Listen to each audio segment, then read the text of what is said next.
Hello, good morning बच्चों। आज की क्लास कक्षा 6 के लिए मैथ से अभ्यास 16B क्षेत्रमिति से। बच्चों, अब इस वीडियो में हम घन और घनाभ के आयतन के बारे में पढ़ेंगे और अपना काम आसान बनाएंगे और देखेंगे कि हमें इनका प्रयोग किन किन परिस्थितियों में करना पड़ता है। तो चलिए शुरू करते हैं। ये वीडियो आपके लिए पार्ट 1 के रूप में है। बच्चों देखो, घनाभ के लिए हमारे पास ये आप ही की क्लास की बुक है। तो देखो, इसकी लंबाई अलग है, चौड़ाई भी अलग है और ऊंचाई या मोटाई ये कहें तो ये भी अलग माप की है। तो लंबाई भी सेंटीमीटर में, चौड़ाई भी सेंटीमीटर में और इसकी मोटाई या ऊंचाई कहें वो भी सेंटीमीटर में। तो ये हमारा एक घनाभ है और मात्रक बनता है घन सेंटीमीटर। इसी तरीके से बच्चों, ये लंच बॉक्स है, इसकी लंबाई अलग है, चौड़ाई अलग है और इसकी ऊंचाई भी अलग है और तीनों ही सेंटीमीटर में है। तब इसका घनाभ का सूत्र क्या निकल के आएगा? लंबाई गुणा चौड़ाई गुणा ऊंचाई, मात्रक क्या बनेगा? घन सेंटीमीटर। तो बच्चों आया समझ में? बच्चों देखो, मैं डाइस को फिर से ले आई। ये घन के लिए बहुत अच्छा उदाहरण है। इसकी लंबाई, चौड़ाई और ये ऊंचाई एक बराबर है, एक नाप की है। लंबाई भी सेंटीमीटर में, चौड़ाई भी सेंटीमीटर में और ऊंचाई भी सेंटीमीटर में, एक नाप की है। तीनों ही भुजाएं इसकी एक नाप की है। अब बच्चों, घन का आयतन क्या हो जाएगा? ये भुजा गुणा ये भुजा गुणा ये भुजा। तीन भुजाओं की गुणा हो जानी है और तीनों ही भुजाएं एक समान है। तब क्या हो जाएगा? भुजा का घन। अगर हम भुजा को ए से प्रदर्शित करते हैं तब घन का आयतन क्या हो जाएगा? ए का घन। अब मात्रक क्या बनेगा? पहली भुजा भी सेंटीमीटर में, दूसरी भुजा भी सेंटीमीटर में और तीसरी भुजा भी सेंटीमीटर में। तो मात्रक क्या बना? घन सेंटीमीटर या सेंटीमीटर का घन। ठीक है। अब बच्चों, हम अभ्यास 16B के कुछ इन प्रश्नों को हल करना सीखेंगे। बच्चों, इसमें पहला प्रश्न है, नीचे दी गई लंबाई, चौड़ाई और ऊंचाई वाले घनाभों के आयतन ज्ञात कीजिए। तो घनाभ का आयतन क्या होता है? लंबाई गुणा चौड़ाई गुणा ऊंचाई, है ना। इसको कैसे लिख सकते हैं? L गुणा बी गुणा एच, जहाँ पे L लंबाई है, B चौड़ाई है और H उसकी ऊंचाई है। अब पहले में लंबाई है 8 सेंटीमीटर। आप देखते जाओ सारणी में, 8 सेंटीमीटर की लंबाई है, 5 सेंटीमीटर की चौड़ाई है, ऊंचाई 4 सेंटीमीटर की है। ठीक है। तो अब इनकी गुणा कर दो। 5 चौक 20, 20 अट्ठे 160। तो कितना आ गया? 160 सेंटीमीटर का घन। ठीक है, सेंटीमीटर क्यूब। ठीक है। अब इसी में ये दूसरा देखो, इसमें लंबाई कितनी दी गई है? 80 सेंटीमीटर, चौड़ाई 40 सेंटीमीटर और ऊंचाई 120 सेंटीमीटर। 120 कैसे हो गया? 1 मीटर है और 20 सेंटीमीटर है। तो बच्चों, 1 मीटर में कितने सेंटीमीटर होते हैं? 100 और 20 और है तो कितना हो गया? 120 सेंटीमीटर। ठीक है। अब ये जितनी भी जीरो दिखाई दे रही है, पहले ये 3 जीरो लगा लो, है ना। और 8 चौक 32। ठीक है।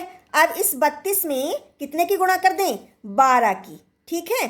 तो 12 दूनी 24, हासिल 2,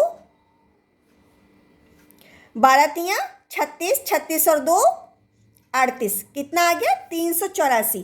तो 384,000 घन सेंटीमीटर। बच्चों, ऐसे भी लिख सकते हैं और ऐसे भी लिख सकते हैं। ठीक है। बच्चों, इसको तीसरे प्रश्न में देखो, यहाँ पे लंबाई कितनी दी गई है? आप देखो सारणी में कितनी लंबाई दी गई है? 14 सेंटीमीटर, चौड़ाई 8.5 सेंटीमीटर तथा ऊंचाई 5 सेंटीमीटर दी गई है। ठीक है। तो अब हम इसको गुणा कर देंगे। ठीक है। तो पहले इसकी कर दो, 14 पंजे 70। ठीक है। तो अब 8.5 में 70 से गुणा कर देंगे। अब हम ये जीरो तो पहले लिख लेंगे, अब सीधे 7 से गुणा करेंगे। 7 पंजे 35 की 5, हासिल 3, 7 अट्ठे 56, 56 और 3 59। ठीक है। और ये एक अंक पहले दशमलव है तो एक अंक पहले यहाँ पे दशमलव लग जाएगा। तो कितना आ जाएगा? 595, 595 घन सेंटीमीटर। ठीक है बच्चों। ठीक है बच्चों, अब चौथा प्रश्न देखो सारणी में। चौथा प्रश्न देखो, लंबाई कितनी दी गई है? 1.4 सेंटीमीटर। चौड़ाई कितनी दी गई है? 0.5 सेंटीमीटर। और ऊंचाई कितनी दी गई है? 0.4 मीटर। अब बच्चों देखो, ये 0.4 मीटर सेंटीमीटर में बदलना है तो 1 मीटर में कितने सेंटीमीटर होते हैं? 100। तो 100 से गुणा कर दो। पहले तो ये 2 जीरो लगा दो, 4 एकम 4। अब एक अंक पहले दशमलव लगा दो, तो एक अंक पहले दशमलव लगा तो कितना आ गया? 40। क्या हुआ ये? 40 सेंटीमीटर। अब सीधे हम इसकी गुणा कर देंगे। तो जब 0.5 में 40 से गुणा करेंगे तो कितना आ जाएगा? ये जीरो लगा दो पहले, 4 पंजे 20। अब एक अंक पहले दशमलव लग गया है ना, कितना आया? 20। अब इस 20 में कितने की गुणा करें? 1.4 की गुणा करें। तो पहले तो ये वाला जीरो लगा लो, ठीक है। अब 14 की 2 में गुणा कर दो, 14 दूनी 28। अब ये एक अंक पहले दशमलव है ना, तो एक अंक पहले दशमलव लगा दिया, कितना आ गया? 28। अब आंसर क्या बना? 28 घन सेंटीमीटर।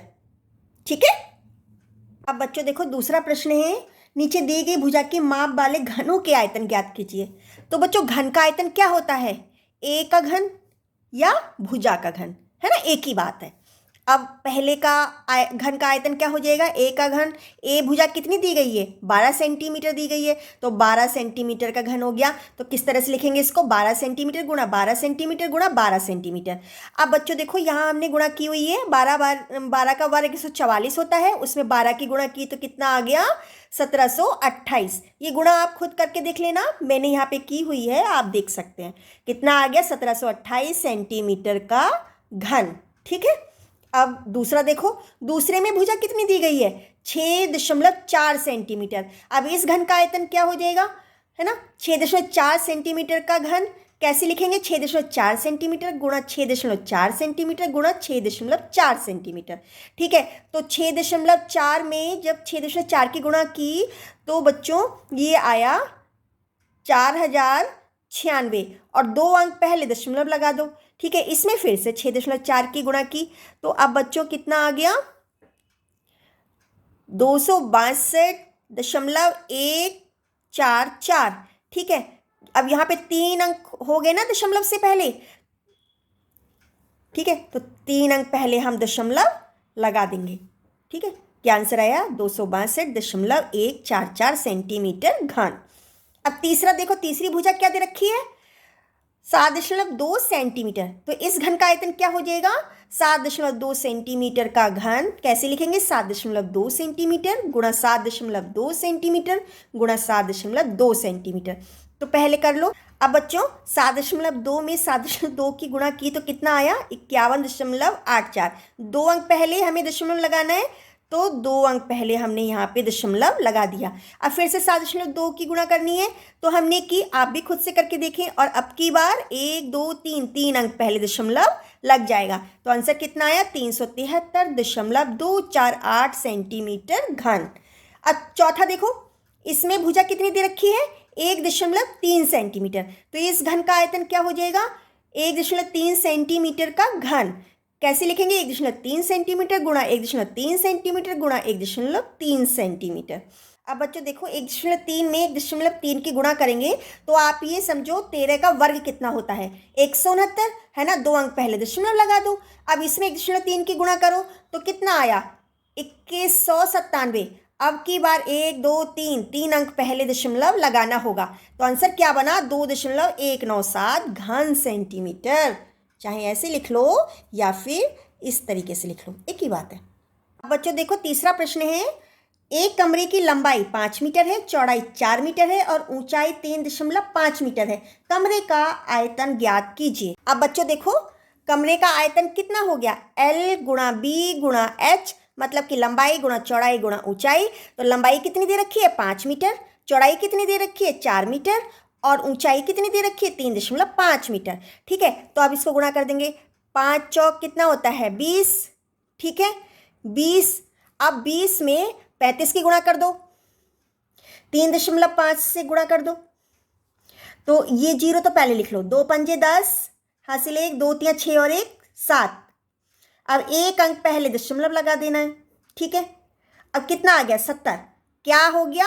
कमरे का आयतन कितना हो गया? 70 घन मीटर।